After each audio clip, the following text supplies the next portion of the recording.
Nasira po ang ilang dike sa Mindoro dahil sa patuloy na pag-ulan. Kabilang nga sa nawasak ang road dike sa bayan po ng Nawan sa Oriental, Mindoro. Bumigay ang dike sa patuloy na pag-ulan at malakas na pag-agos ng tubig. Binaha tuloy ang kalsada. Sira rin ang ilang bahay dahil po sa lakas ng pagragasa ng tubig. Bumigay din ang isang dike sa barangay Alacaak sa Santa Cruz, Occidental Mindoro dahil sa malakas na agos ng tubig. 2 residente ang napaulat namang patay sa kasagsagan po ng mga malakas na ulan sa Pampanga.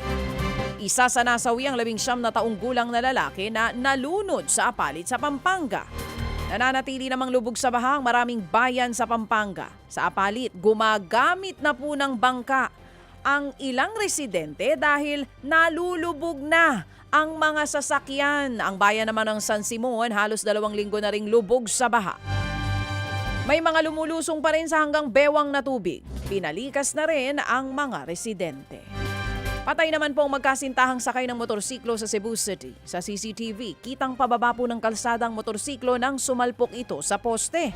Sumirko ito at tumila po ng ilang parte ng motor.